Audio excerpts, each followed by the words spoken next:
ಎಲ್ಲರಿಗೂ ನಮಸ್ಕಾರ. Welcome to my channel. ಇವತ್ತಿನ ವಿಡಿಯೋದಲ್ಲಿ ಬೆಳಗಿನ ತಿಂಡಿಗೆ ತುಂಬ ಸಾಫ್ಟಾಗಿ ಮತ್ತು ಟೇಸ್ಟಿಯಾಗಿ ಟೊಮೆಟೊ ಉಪ್ಪಿಟ್ಟು ಯಾವ ರೀತಿಯಾಗಿ ಮಾಡೋದು ಅಂತ ತಿಳಿಸ್ಕೊಡ್ತೀನಿ.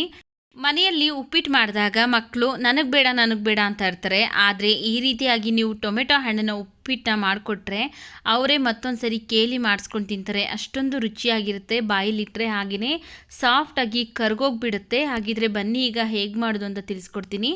ನೋಡಿ, ಇಲ್ಲಿ ಫಸ್ಟು ಒಂದು ಮಿಕ್ಸಿ ಜಾರ್ಗೆ 2 ಟೊಮೆಟೊ ಹಣ್ಣನ್ನು ಕಟ್ ಮಾಡಿ ಹಾಕ್ಕೊಂಡು ಚೆನ್ನಾಗಿ ನುಣ್ಣಗೆ ಪೇಸ್ಟ್ ಮಾಡ್ಕೊಳ್ತಾ ಇದ್ದೀನಿ. ನೋಡಿ, ಈ ರೀತಿಯಾಗಿ ಪೇಸ್ಟ್ ಮಾಡಿ ಇದನ್ನು ಸೈಡ್ಗೆ ಇಟ್ಟು ಒಂದು ಬಾಣಲಿ ಬಿಸಿಗಿಟ್ಟು ಅದಕ್ಕೆ ನಾನು 2 ರಿಂದ 3 ಸ್ಪೂನ್ ಆಗೋಷ್ಟು ಎಣ್ಣೆ ಹಾಕ್ಕೊಳ್ತಾ ಇದ್ದೀನಿ.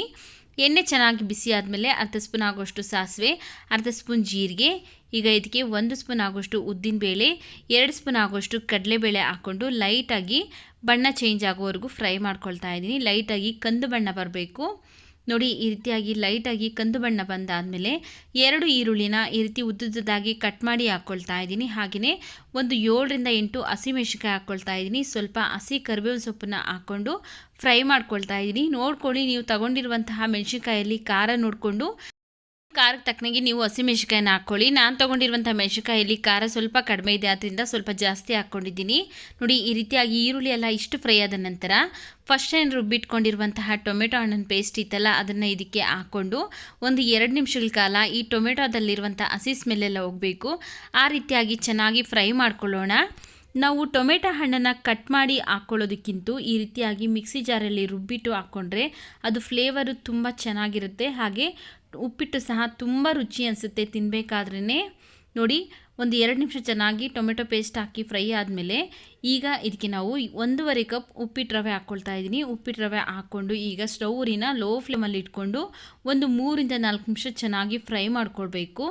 ಲೋ ಫ್ಲೇಮಲ್ಲೇ ಇಟ್ಕೊಂಡು ಈ ರವೆನೆಲ್ಲ ನಾವು ಇದ್ರ ಜೊತೆಗೇ ಫ್ರೈ ಮಾಡ್ಕೊಳ್ಬೇಕಾಗತ್ತೆ.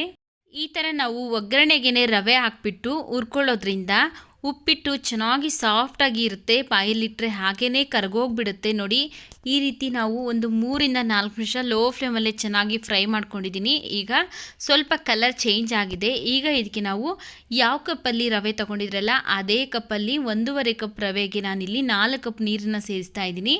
4 ಕಪ್ ನೀರು 1.5 ಕಪ್ ರವೆಗೆ ಹಾಕ್ಕೊಂಡಿದ್ದೆ, ಆದರೆ ಚೆನ್ನಾಗಿ ಸಾಫ್ಟಾಗಿ ಉಪ್ಪಿಟ್ಟು ಬೇಯುತ್ತೆ. ನಿಮಗೇನಾದರೂ ಒಂದು ಸ್ವಲ್ಪ ಗಟ್ಟಿ ಬೇಕು ಉಪ್ಪಿಟ್ಟು ಅಂದರೆ ನೀವು 3 ಕಪ್ ನೀರನ್ನು ಸೇರಿಸ್ಕೊಳ್ಳಿ. ನಾನಿಲ್ಲಿ 4 ಕಪ್ ನೀರನ್ನು ಸೇರಿಸಿದ್ದೀನಿ. ಈಗ ಇದಕ್ಕೆ ರುಚಿಗೆ ತಕ್ಕಷ್ಟು ಉಪ್ಪನ್ನ ಹಾಕಿ ಈಗ ಉಪ್ಪೆಲ್ಲ ಒಂದ್ಸರಿ ಮಿಕ್ಸ್ ಮಾಡಿಬಿಟ್ಟು ಈಗ ಸ್ಟವ್ವಿನ ಲೋ ಫ್ಲೇಮಲ್ಲಿ ಇಟ್ಕೊಂಡು ಇದ್ರ ಮೇಲೆ ಲಿಡ್ನ ಕ್ಲೋಸ್ ಮಾಡಿ ಒಂದು 3 ರಿಂದ 4 ನಿಮಿಷ ಬೇಯಿಸ್ಕೊಳ್ಬೇಕು.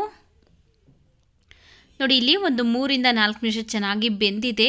ಈಗ ರವೆ ಎಲ್ಲ ಚೆನ್ನಾಗಿ ಸಾಫ್ಟಾಗಿ ಬೆಂದಿರುತ್ತೆ. ಉಪ್ಪಿಟ್ಟಿನ ಹದನೂ ಸಹ ಕರೆಕ್ಟಾಗಿ ಬಂದಿದೆ. ನೋಡಿ, ಸಾಫ್ಟಾಗಿ ರುಚಿಯಾಗಿ ಉಪ್ಪಿಟ್ಟು ರೆಡಿಯಾಗಿದೆ.